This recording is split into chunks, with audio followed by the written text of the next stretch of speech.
There's been a red card, but for who, Chris Kamara? They can't. Gets a red card. It is a red card. That's not a red card. And a red is a red card for Zidane. 4 lads, 1 red card. Hello everyone and Merry Christmas all. Welcome to 4 Lads 1 Red Card. It's already the 13th edition of your favorite podcast and it's been quite long time no see, so we're very excited to be there today. I'm joined by my 3 usual lads, Jotis, Darren and Alex. How is it going, guys? You good? All good. Going pretty well. All good. Yeah. Very good. Really good. Merry Christmas to everyone. Yeah, Merry Christmas, guys. So yeah, just before we begin, guys, you know the rule. Don't forget to follow us, put a like, comment, share our content on our social media, Spotify, YouTube, Instagram, and X. And we're going to be way more active during 2026. So stay tuned. And we're going to begin right now. We want to have kind of a game between us, a debrief, because this is the last edition of the year, right? So it's a good opportunity to debrief our clubs for 2025. So I've asked the lads to start by giving a grade score out of 10 for this year. And then will tell us who they think is the best player of their team. A surprise, it can be a player, it can be the coach, it can be whatever you want.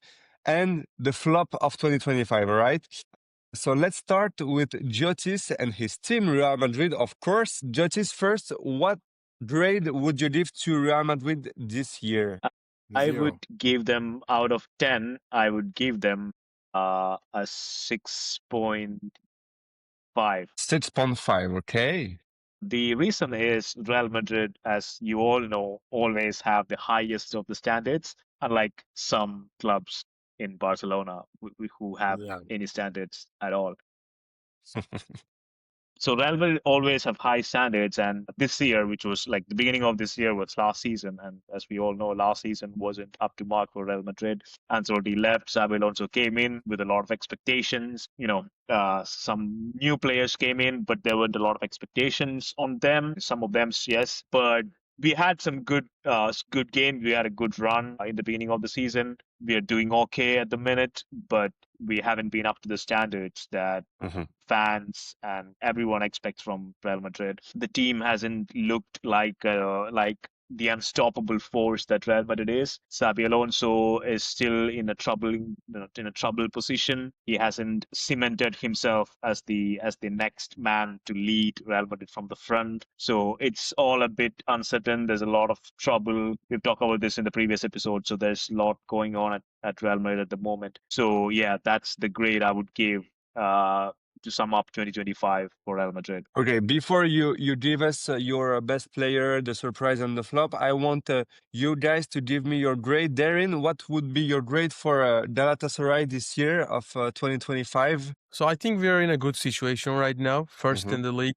3 points in front of the closest rival, and also in Champions League, 9 points. I'm not sure what's the ranking right now in the table, but I think we are almost clear to go on the second round. So it's a good start in Europe, in Champions League, actually, better than our Europa League campaign last season. Yeah. In the league, I think we have less points than we had last year in this exact weekday of the league. Even though I think that the performance is quite all right. So I'm giving 7.5 in overall to the team. I think we have progressed really, really well, also with great signings. Some of the players found really, really good form, especially Leroy Sané. He's performing really amazing right now, playing like 90 minutes every single game. So should I choose which player is the best in my opinion first, or the worst one? You'll tell us just after Alex, you tell us your grade, and then we'll do the roundup for the players and the surprises, okay? Alex, I think we all know now that your club is, of course, Barcelona. What grade would you give to your team this year for 2025? 2.5. I mean, 2025 was a very good year for Barcelona. I would give a solid 8 because we've won the domestic treble last year. We've beaten Real Madrid in every final, in every Clásico. They never came close to us, and we didn't just beat them, we smashed them and scored big goals, many goals against them. The only thing that made me cry this year was that Champions League return leg against Inter. And if it had not been for that Inter game, in which Barcelona was so unlucky. We all have to agree with that. Maybe they could have won the Champions League as well, and they would have had the perfect season. It wasn't to be, so this is why I will give them an 8 for this year, 2025. Things are looking okay for this campaign. I think they are favorites to win La Liga because they have won right now, I think, 8 games in a row in the league. They won every single league game after the Clásico. I'm not sure about the Champions League with that leaky defense. They still need to fix something. Maybe they should sign another defender in January, but they don't have the money for that. But at least they turned it around in the league. So it's an 8. For me, it's an 8. 8 out of 10. Okay, good rate for Barcelona. For my part, well, it's true that PSG had an incredible 2025 year. I think that was undoubtedly the best year in PSG history. So it obviously started off strong with those matches against Manchester City, which I think was the mark of the beginning of this rival that PSG had that year. And then there was Liverpool, Aston Villa, Arsenal. By that time, we won our 13th French league title, the French Cup, and of course, that historic final against Inter during the spring.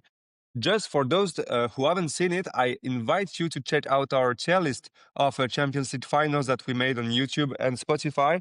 I'm sure you'll love it and you'll have a lot of surprises maybe. So yeah, logically the score would have been 10 out of 10 for me, but I can't forget the final loss to Chelsea in the Club World Cup. I remember that. The transfer window, which I repeat, was far too poor in my opinion. We see that during that season that Chevalier is not doing good for the goalkeeper position, and Zabarni from Bournemouth is not strong enough, in my opinion, for PSG. And this start of this season, we had good results, but shortcomings in big games. We remember the game against Bayern Munich and this brace from Luis Diaz. And also we lost against Marseille, against Monaco in League One. I think it will be a 9.25 out of 10 for PSG that year, and I hope a better year last year. I don't know if it can be possible, but maybe, why not? We're going to see. We're going now to talk about the best player of our club. Let's start with Alex. I want to know, in your opinion, who is Barcelona's best player of 2025? There's only one answer to that, and I think you all guys know it. It's Pedri. Pedri is the best player in that Barcelona team. I was expecting you to say maybe Lamine Yamal, to be honest. I was actually No, thinking not that, Lamine. but then I went back to the conversation Alex had about Pedri. There's About no Ballon one d'Or. about Ballon Yeah. About the d'Or. Ballon d'Or. Yeah. There's no one Alex would choose over Pedri. It's like Piers Morgan and Cristiano Ronaldo. That's the relationship Alex has with Pedri. When you become a famous journalist, sports journalist, maybe one day you can interview Pedri. And yeah, he will watch those Yeah, he's gonna come back here and watch them. He will know I'm the only one that believes Alex in quickly. Yeah, maybe you're the only one now, but he's amazing. For you, in your opinion, that was Pedri's best season last season, in your opinion, with Barcelona? Yeah, by far. First of all, that's because he managed to stay fit almost throughout the whole year. He had only this injury that he had after the Clásico, and he missed about a month of games. We all saw how quickly he got into the team after that injury. It's like he never left. So he managed to reach a level that it's like untouchable. He's magic in the... He's magical to watch. Okay, so Pedri for Alex. I will go quickly. My best player of the year is Vitinha. I chose also a midfielder. First, because it is thanks to this midfield that PSG has been able to progress and because such a fair team. Also because Vitinha has always delivered well in big games and also in other games. In each game, he's really consistent. Physically, he's one of the players who has been in the best shape throughout the year. He played lots of games compared to some other big players in the squad, and also because he's a magnificent midfielder. He's a humble player. I think we all love those kind of player because he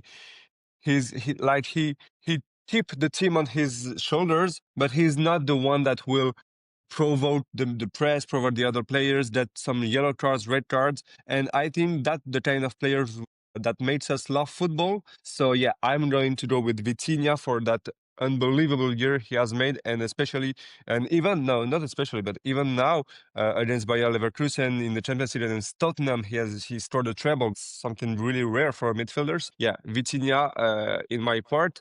Erin, who is your 2025 player for Galatasaray? Before I state my 2025 player of the year, I just want to revise my point that I gave because I thought we were giving points after the summer, but if we're giving for all 2025, then I would give slightly a bit more for Galatasaray. It's okay, you can. Yeah, 8.5 from my side. Okay. And the player of the year in 2025 is someone no other than Victor Osimhen for me. It cannot be anyone else because not only for the incredible performance that he gave on the pitch, but also for the amazing story behind this transfer to Galatasaray.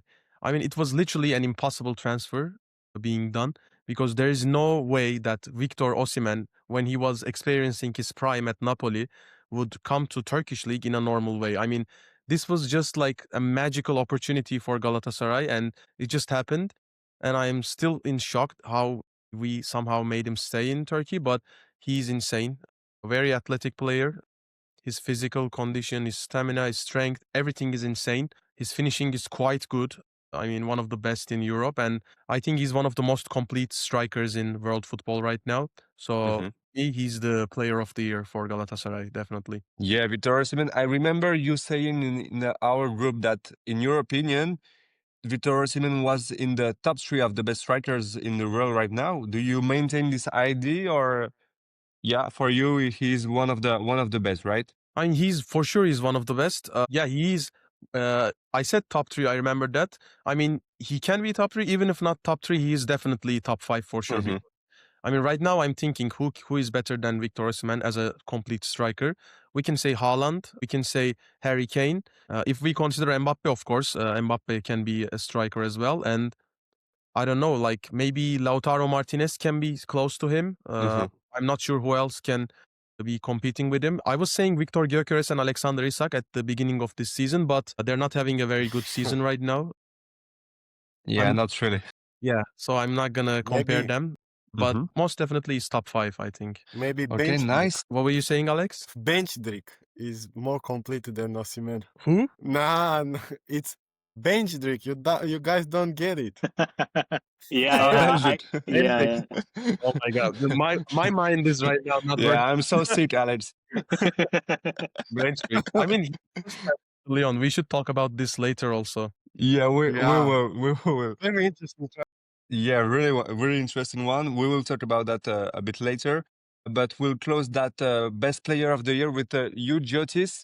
Surprise or no surprise for you, best player for Real Madrid that year? I mean, anyone who's seen any game of Real Madrid knows who was the best player for Real Madrid 2025. It's easy. None other than Endrick. No, I'm kidding, of course. But yeah, I mean, Kylian Mbappe had scored 59 goals in 2025, and he equaled Ronaldo's tally. Like, even though it wasn't the best Real Madrid team that he got into, like, he just performed his best and he delivered. So yeah, it's such an easy choice for me because no one comes close to the performance that he has put up like the whole year. So yeah, Mbappe, easy.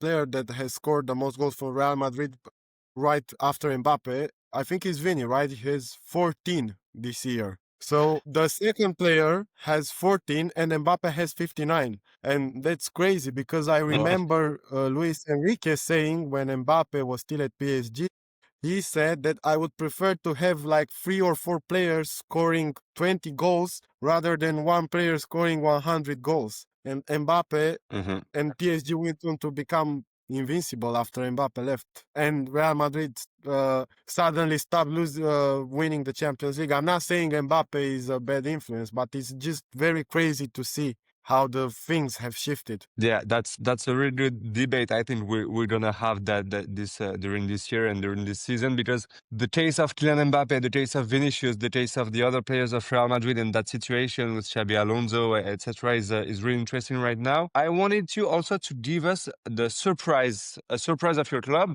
There are many surprises this year. It can be a good one, a bad one, as you want, Jotis. So you didn't give us a lot of surprises with Mbappe as your best player. So what will be your surprise of the year for Real Madrid? I would say Franco Mostantuono was a surprise player for me. It's true that he is, currently injured and he missed out on a lot of matches. But Mm-hmm. when he came in, I don't think like he came in without a lot of hype around him. Very unusual for a player when someone signs for Real Madrid. But he had, exceeded expectations. He was starting games ahead of Rodrigo and Vini, and he had some like, crazy performances, some Mm-hmm. good goals. So Mastantuono is a surprise player for me. Mastantuono, all right. Erin, who will be your surprise of the year? So should I give like a surprise in a good way or a bad way? Because I think You choose. You choose. okay, I'm gonna say in a kind of a bad way. Mm-hmm. When I look at the 2025, in January, Galatasaray's performance had dropped a little bit, I mean, last season, and we urgently needed a fullback. And I remember that from League One, we transferred Frankowski. Mm-hmm. At his first couple games, first 1 or 2 games, I thought he was really, really good. But since he was not exactly a fullback, he was playing, I think, as a right wing back in Yeah. where he was transferred. So that's why he had some sort of mistakes, defensive Mm-hmm. positioning issues, and that cost Galatasaray lots of points. Especially, I remember that in a derby against Besiktas last season, Frankowski did a very, very big mistake. I mean, a huge tackle without even looking at his opponent and got a red card. And he cost the Invincible Championship.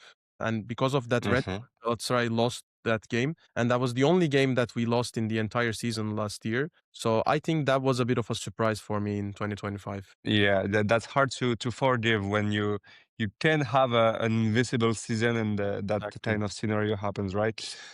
Alex, except Barcelona losing against Inter Milan, because for you that was a big surprise. What surprise? What is the surprise of 2025 for your club? I mean, the surprise in a bad way, the biggest Mm-hmm. like negative, the negative, let's say, character of Yeah. 2025 Barcelona, it has to be Araujo. There's nobody else Mm-hmm. that could claim this title. Remember last winter, he was almost going to sign for Juventus, and all of a sudden that move didn't happen. He changed his mind. Then Barcelona wanted to let him go.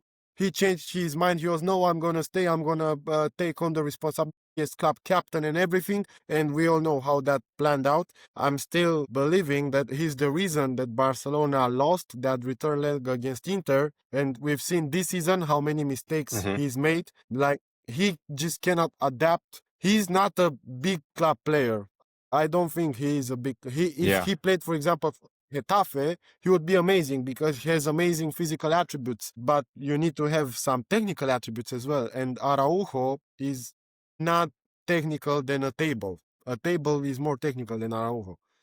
But the biggest surprise in a Okay. good way, I think that Mm-hmm. person has to be Rafinha, because nobody knew Rafinha had the potential to be a superstar in football. He was already 27, That's I right. think, before the season started. Last season started. He had the season of his dreams. And we all saw how important he is after coming back from the injury that he's had this season. Because after he came back, Barcelona managed to recover that pressure and that intensity that they had last season. And they managed to put that pressure to do that effective pressing on the opposition defense, because he can run so much. He's always trying to do his best to give his best for the team, and he's an example to the other teammates. Okay, so one bad surprise and one good surprise for Alex. I'm gonna close that surprise segment with mine. For PSG, there were lots of surprises this year, of course. Starting with the arrival of Kvaratskhelia from Napoli, the incredible emergence of Desiré Doué, of course, and even the exceptional form of Fabian Ruiz. To be honest, I was a bit hard with Fabian Ruiz before, because in my opinion he was not at the best level he can reach, and I think this year he reached the level he had during Euro 2024 with Spain. But I would say that my surprise, it's a good and positive one, is Luis Enrique, because 1 year ago at that time no one understood the coach choices. PSG was in a very, very difficult situation, and he told us to trust him.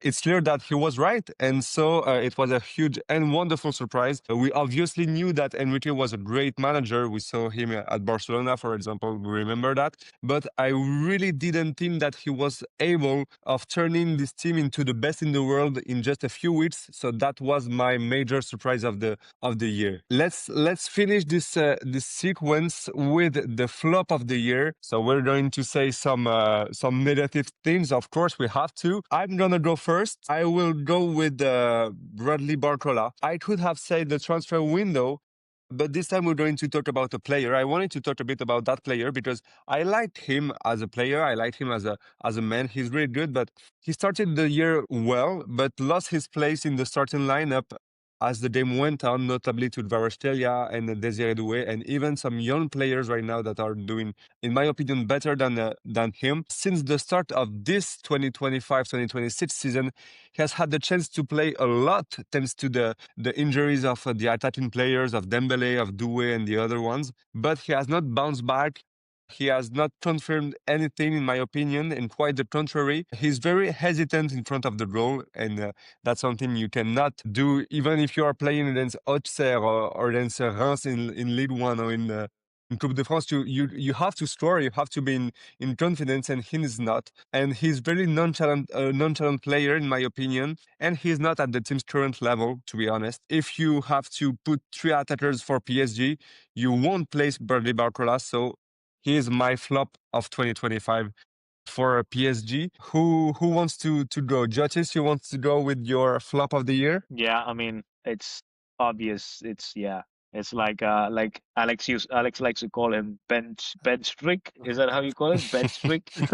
Yeah, but Basically. I mean that's a bit harsh, but still that's a reality. Like, Carlo Ancelotti always, kept assuring him that, he'll be given time and this Yeah. and that, and then the inevitable has happened, and he has left on loan. But yeah, it was he came, I think, but he still gave us, a couple of memorable moments. He came on as a sub in the last minute. I can't remember who was it against. He scored a goal. Then he came on and then got a red card, at the last minute. So there were moments, but yeah, if I had to choose someone, yeah, it would be him because it was like he didn't live up to like nowhere near the expectation, and it's not only up to him because he wasn't given enough time or the opportunities to show his form. So really unfortunate event, but yeah, I would say he's the flop. Yeah. We'll see how it's going in French league with Lyon, but it's I agree with you. We don't know if this player is good, if he's a fraud, if he's great, if he's intelligent, if he's stupid. We don't know anything about that, guys. Yeah, we're gonna see in 2026 if he confirms or not his reputation. You talked about Araujo, that could have been a flop, to be honest, for Barcelona that year. Do you have in mind any other player, any other thing that can be the flop of the year? I mean, Araujo is the biggest flop of the year for Barcelona. Maybe, I don't know. Let's say flop. It's a bit harsh to say flop, but I mean, the way the team seemed to have lost the confidence coming into the season at the beginning of the season, and how everybody joked like, oh, calling Yamal a retired player at 18 and all the memes. But they managed to turn the things around. So yeah, I mean, for the biggest flop of the year, it has to be Araujo. There's nobody else that could fit in there. He's even worse than Gerard Martin. Gerard Martin, who actually is a decent player as a center back. I was actually going to ask what about Gerard Martin, but yeah. So. Now, All right, as a so left back, that was exactly. Darren, we will close that sequence with you. Before you talked about Frankowski, is there any other player, any other team you want to mention for the flop of the season for your Galatasaray team? Yeah, most definitely. I mean, Frankowski was a surprise. I agree that he was bad, but he was a surprise. But there's one other name who was a flop, and it was also not surprising. It's a center back, a Colombian center back. I think he's playing in the Colombian national team. He's called Carlos Cuesta. I don't know if you have ever heard of him. Yeah. He was playing in the Belgian league before he came to Galatasaray. And last year, again in the January transfer window, Galatasaray were in talks with a couple of center backs. One of them was Milan Skriniar from PSG. He was at PSG last year. But then somehow the board decided to randomly get a center back from the Belgian league. And it's sad to admit, but he's probably the worst center back that I've ever seen in Galatasaray's history. First of all, I think his height was around 173 or 175 centimeters, and that's extremely short for a center back. I mean, how can a Yeah. center back be 175 centimeters? How is this guy gonna take like the head balls that are coming from above? Even if he jumps, let's say he's facing like a 195 striker. Even if he jumps, he's not gonna be able to reach his height in the air. Not only the header balls, but also his tackles were extremely uncautious and very, very stupid. In one of the crucial games last season, he gave a penalty to the opponent team in such a crucial moment. I mean, we were leading 3-2 in that league game, and then suddenly he gave the opponent by a penalty because he was lying on the ground and he decided to pull the jersey of the opponent, which was in no dangerous position. I mean, there was no danger. He randomly pulls the jersey and gives a penalty. And then, yeah, if I remember correctly, after that game, the coach cut him completely. He didn't ever play. And then he went to, I think he went to Brazilian league. Was it Vasco da Gama, or I'm not sure which team? Vasco da Yeah, I Gama. think it was Vasco da Gama in Brazilian league. I heard that he's doing well there. I have no idea how he's playing well, but I'm happy for him if he's successful. But he's definitely the flop of the season for Galatasaray in 2020. Yeah, maybe he's playing right wing or left wing. That's why he is doing well in Vasco da Gama, right? Maybe, yeah. Maybe they Yeah. found some hidden talent from him. Just quickly, Okay. this is a bit off topic, but talking about short centre backs, what happened to Lisandro Martinez at Man United? I haven't seen this guy in 2025. What happened to him? He's been injured. Yeah, that's He's a been good injured. point, to be honest. Yeah, but he's been injured tore since his what, ACL, I 2-3 years now. No, Oh, did he? he got injured, okay. I think, at the end of January. He tore his ACL and came back very recently. I mean, 1 month ago or something. So, it's always hard to recover from an ACL. Rodri disappeared basically after winning the Ballon d'Or. Yeah. Yeah, Rodri took his Ballon d'Or and disappeared in the Spanish campaign. Yeah. Yeah.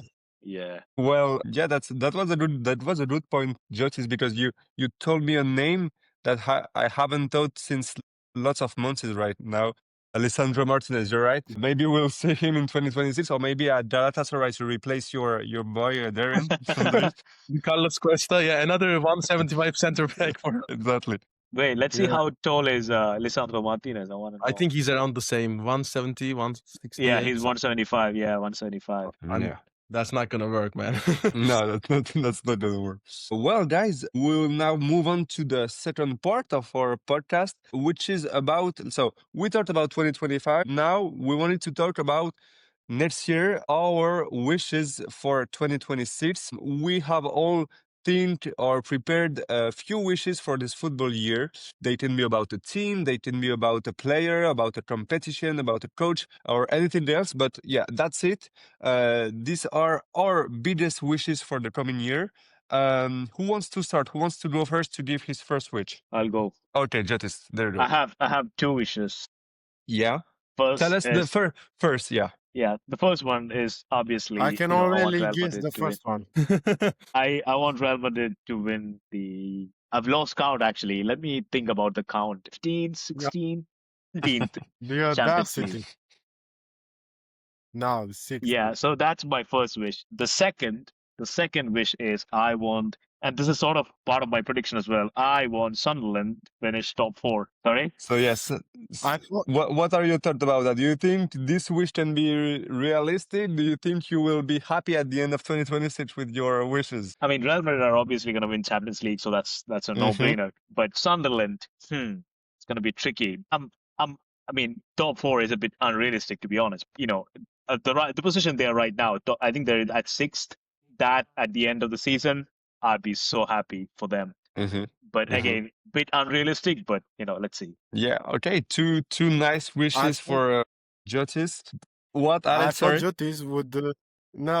Sorry, because I thought Jotis would say he wants Ronaldo to win the World Cup. I thought that one was one of his wishes. But no. I mean, even Ronaldo doesn't True. wish for that, I think, right? He was saying Yeah. it doesn't matter, something like that. The thing is, you wish for things that are unlikely to happen. Ronaldo winning a World Cup is It's a already probable done, right? event. Yeah, it's a very likely event. So Okay, nice. Talking about that, I will give mine because I have something quite in common with what you mentioned, Alex. Because my first wish was that, of course, apart from France, which I hope will win that World Cup, I don't know. I want a nation that has never won the World Cup to win it in this 2026 edition. I think it will be a great if a new country added its name to the list of winner this summer. It can be a surprise. It can be something new that we're going to see because the last country that has never won before that we saw was Spain in 2010. Yeah. So I think that could be good during that World Cup in North America to have a new winner. It could be the Netherlands, maybe the Portugal, or even an African team. I don't know if it can be possible, but that can be quite good to have a new name on that list and a great story too. And I had a second wish too. I hope you'll share it. It's not about PSG, but it's something I want at all costs. I want Arsenal to still not win any major trophies. I want, Continue. yeah, I want City. I want City. I want Aston Villa. I want even Brighton or anyone else to overtake them at the last minute, as usual in the Premier League. I want PSG or even Chelsea to take care of them in the Champions League. Sorry, but not sorry, Mikel Arteta. But see you next year. I'm not sure you'll be there next year, but that's my wish. love it. That's a good one. That's a good one.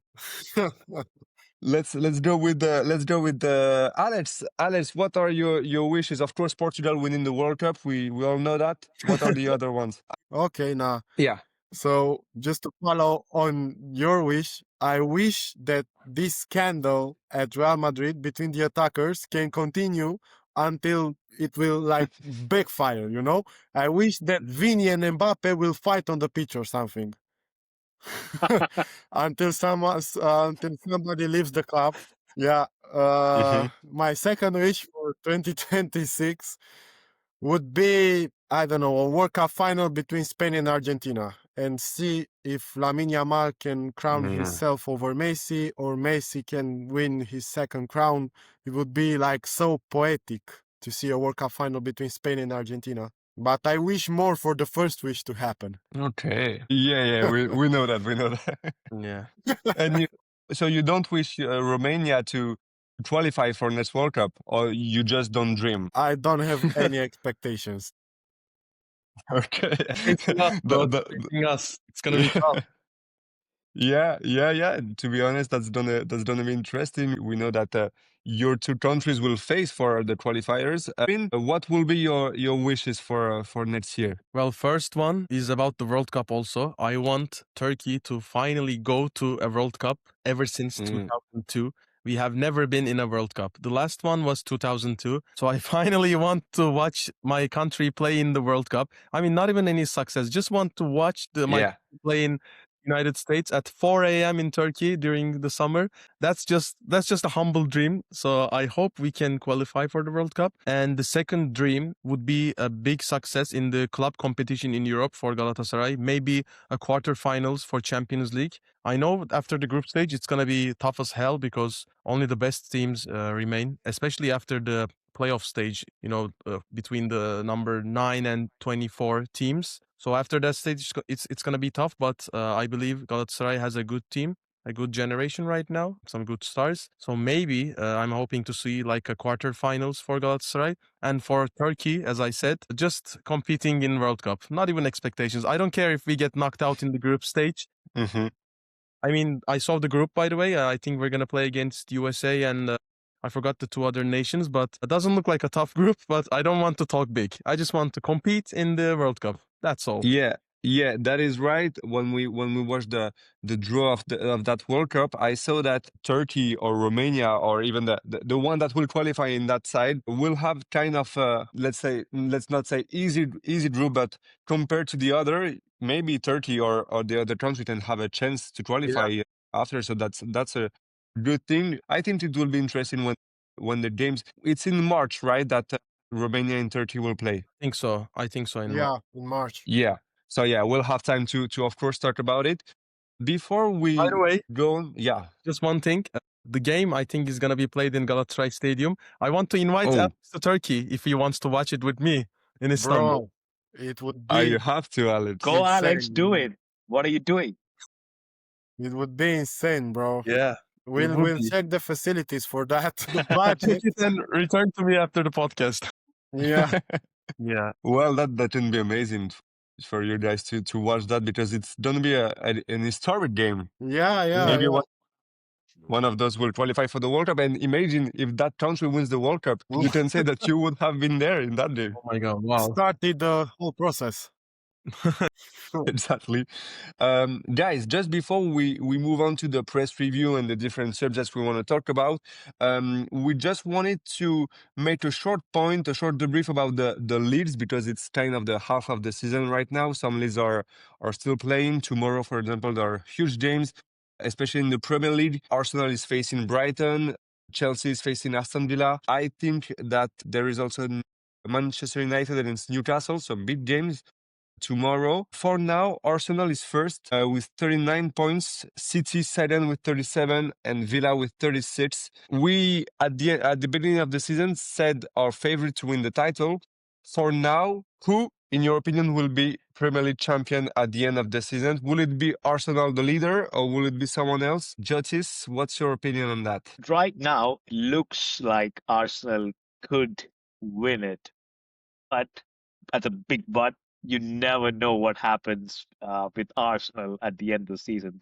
Bottled it once, they could easily bottle it against. And Man City are not too far away. And Pep is like, you guys saw the meme, right? Like Pep was like weighing every player after Christmas dinner to make Yeah, sure Yeah. they're yeah, not yeah, yeah. overweight. So the guy is going crazy, and we all know Mhm, what happens when Pep goes crazy. So mhm. yeah, it looks like Arsenal, but I wouldn't be too sure. Yeah, well, there is only 2 points between Arsenal and Man City. Darren, do you agree with that? Do you think Arsenal is still, of course, able to win the title, but we never know? I mean, you know what? Arsenal has probably one of the best defenses in the whole world Mhm. football right now, but I don't agree with the saying that goes on like a good attack wins you games, but good defense wins you trophies. I do not agree with this, by the way, because Arsenal is a bottle machine, a bottling machine. So you never know what's gonna happen. But I do believe Manchester City can make a comeback from this because I want to ask you guys a question. Is the game between Man City and Arsenal in the second part of the season, is it gonna be played in Etihad or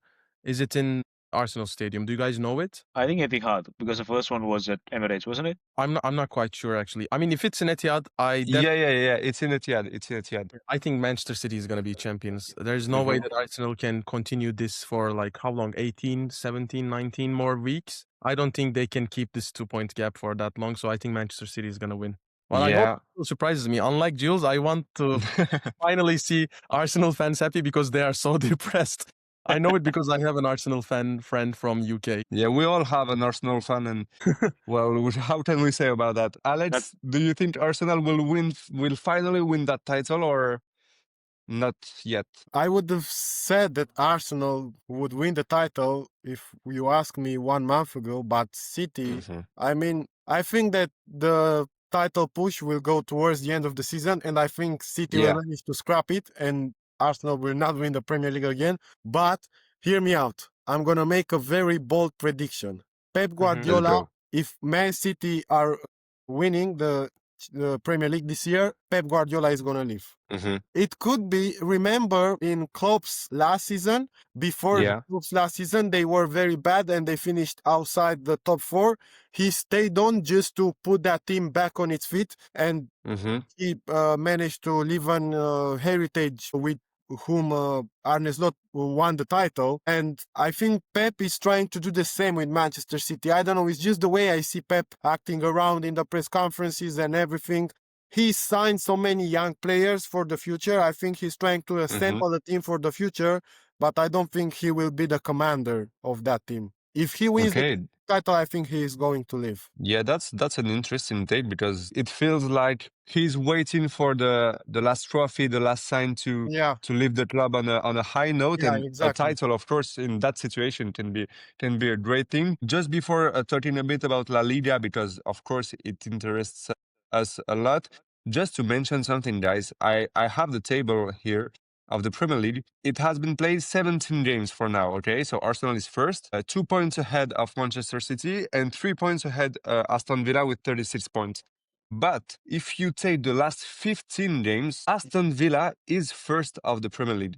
And Yeah. that's something really amazing that Aston Villa is doing amazing. We remember the beginning of that season, we said that they won't have any chance because they are playing the Champions League, they are playing in the Premier League, they lost some players. You remember that? And now the third, just 3 points behind Arsenal. They beat Arsenal. You remember that kind of a month ago. Can Aston Villa create the surprise that year, or you think it's going to be difficult for them to face against that? I think for Aston Villa it's extremely difficult, but they can achieve something. I think they're in Europa League right now, and they're not in a very bad state in Europa League, so maybe they can win Europa League. I mean, definitely not Premier League for me, but if they can win the Europa League, that's still a huge success for Aston Villa, in my opinion. Alex, you think Aston Villa has the right to dream about a title, or it's going to be a bit far for them to go on? I don't think they can win the title. Mm-hmm. They may finish third. I mean, the form that they are Mm-hmm. showing right now is crazy. And, Mm-hmm. But I don't think they can win the title. Unfortunately, no. Yeah. Jotis, to conclude, it's quite impressive, right? That we saw Aston Villa has won their last 1, 2, 3, 4, 5, 6, 7, 8, 9, 10 games across all competitions. They beat Manchester United, they beat West Ham, they beat Arsenal, they beat Brighton, they beat like everyone during those their last defeat was against Liverpool. So that's something really funny. You remember that victory of Liverpool? That was the win of the hope for Arne Slot, and Yeah. from that they won all of their games. That's crazy, right? Yeah, absolutely. I think it was Alex at the beginning, like in one of our earlier episodes, said about Arsenal challenging for the title and Leicester winning it. So Yeah. could Aston Villa do it this season? Instead of Man Imagine City, you never know. 10 years Yeah. later. Yeah, Yeah, exactly 10 years exactly. later. Yeah. So it could be something. Could be something. That's true. Let's go quickly a bit in Spain and talk about La Liga. Barcelona is first, 4 points ahead Real Madrid. Can Real Madrid win that title, or in your opinion, guys, Barcelona has the advance and will go on for another one? I want Darren to answer that first. What do you think? Yeah, the only neutral person apart from these Exactly. who can I answer let that. them cook a bit in their head, and then we'll ask them. I'm gonna start the flame, and then they can Exactly. continue the fire. So I think Real Madrid has a really good team, but for some reason, I don't know if it's because of Xabi Alonso's play style, or I don't know if it's because of the performance of the players. A Real Madrid team still lacks creativity when they are in possession of the ball. I mean, they are physically still, I believe, stronger than Barcelona. They have more stamina. They cover more distances on the pitch than most of their opponents. But I still do believe when the opponent parks the bus in their area, in their penalty box, apart from Arda Güler, not many players in Real Madrid can actually throw those important key passes for Real Madrid to unlock the defense. I mean, this is the biggest issue ever since Toni Kroos left Real Madrid. So Yeah. I think in the long run, in the league, in La Liga, this is gonna maybe damage them a little bit. So it's very tough for Xabi Alonso's side to recover this. If he cannot find the solution, or in the January transfer window, they cannot get a transfer, get a midfielder that can play make for the team, I think Real Madrid might not win this La Liga title this season. Jotis, you share that opinion that Real Madrid needs a player, a midfielder to sign in that transfer window to progress in the game. What do you think about Real Madrid doing in La Liga right now? I mean, I agree that Real Madrid hasn't had a creative player since Luka Modric and Cruz. But I don't think we need a new signing, because I don't see a new signing coming in and changing the dynamics of this team in a such short turnaround. What I do want is the team to work as a functional, one single functional unit, because we have the stars and they're all spread out and they don't really combine well. So I think that's key if we want to get the title and push for the title and put pressure on Barcelona. So that's something I would like to see Real Madrid doing, and I'm hoping, and I trust in Xabi Alonso, and I'm hoping he would deliver us the title. Oh, you trust Xabi Alonso? Let's see if Perez is still trusting Xabi Alonso for the next games, and talk a bit about Italy and the Serie A.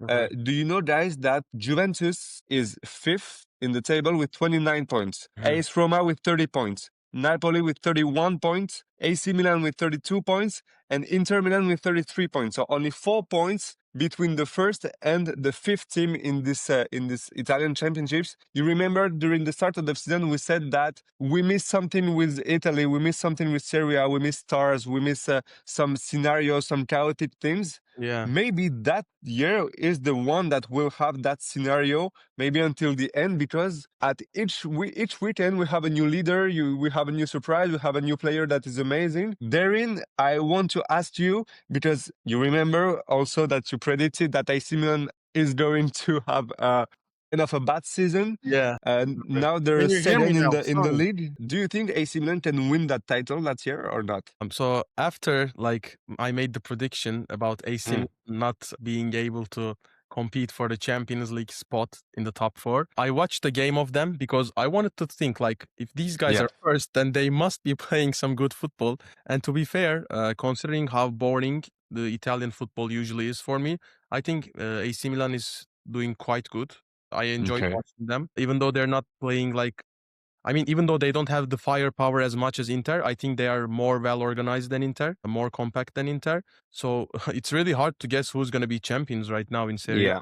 As you said, it's really, really tough. And between the first and was it fifth or sixth? Fifth place, yeah. Juventus. Yeah, just 4 points. That's just crazy. I bet the official broadcaster of Serie A is enjoying counting money right now, because this is the type of stuff that people needs in order to convince themselves to watch. Yeah. Football. I mean, if you show them stuff like this competition, maybe more people are going to be interested in Italian football. So I'm happy for them.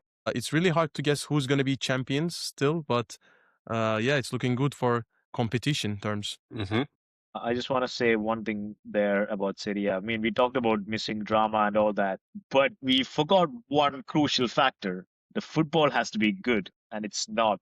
When I saw the match between Napoli and AC Milan, it was absolute mediocre football at best. Imagine, AC Milan were less than mediocre. They were so bad that they didn't have any sort of tactics, nothing. AC Milan, they were giants, and Rasmus Højlund scored against them. The talks about the standards of Italian football. But I mean, in all seriousness, the game was boring. I mean, they had AC Milan looked like AC Milan had no plan how to execute the game. They were just playing long balls and hoping someone would get at the end of them, and no creativity whatsoever. Napoli were decent. They had a couple of good attempts. Again, it is the Italian Cup. It's not Serie A, so you can't really judge. But again, you would never see that from a Premier League team, I hope. Yeah. So you mean that the short gap between the teams is not because they are playing so well that they can be determined who is the best, but it's because they are not playing. They are not playing. So that's the logic. They're just shit.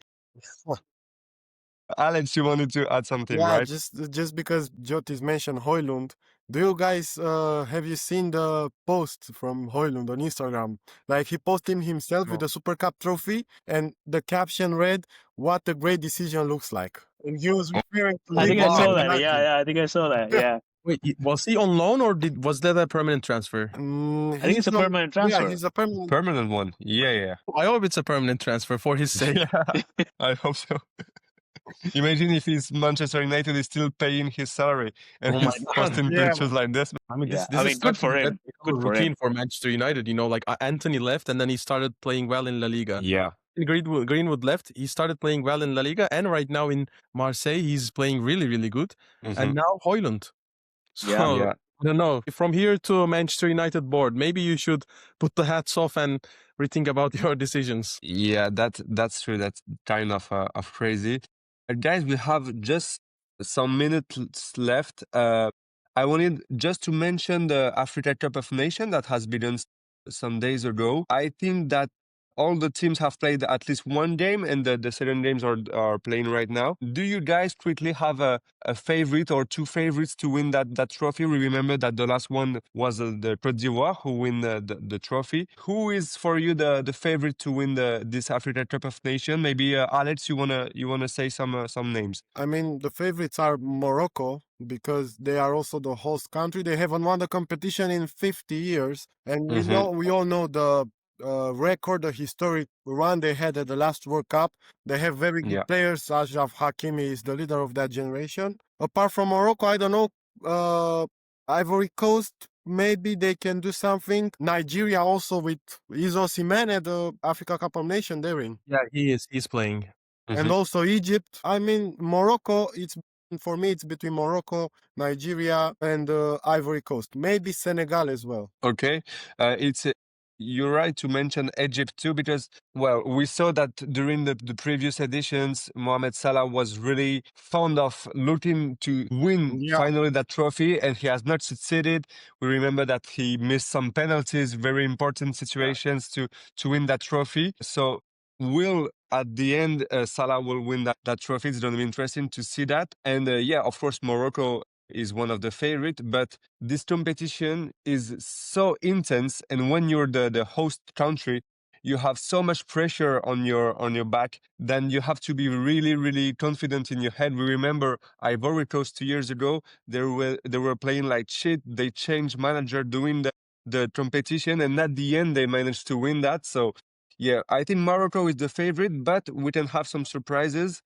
Judges, Darren, do you have any other opinions or countries you wanna mention for this competition? Yeah, before the tournament, actually, I was thinking maybe Nigeria could be powerful enough to win the AFCON, but I watched one of their games in the World Cup qualifiers where they lost. I don't remember who they lost again, but it was absolutely dreadful performance by Nigeria. So after that, I don't think. I mean, if they keep on playing like this in this tournament as well, I don't think they can win the tournament. So for me, it's either going to be Senegal or Morocco. Maybe the final will be between those two nations. Okay, guys, we'll have time, of course, to talk about that competition. We have also a lot of subjects to discuss for the next week. The transfer window with this transfer of Hendrik in Lyon and also other names.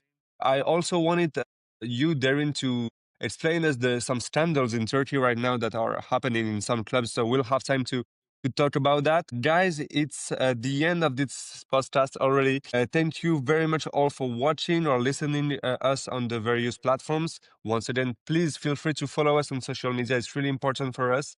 Happy holidays to everyone, and we'll see you next year. Bye-bye. Bye. See you next year. See you. See you next year. The classic joke. Yeah. I had to.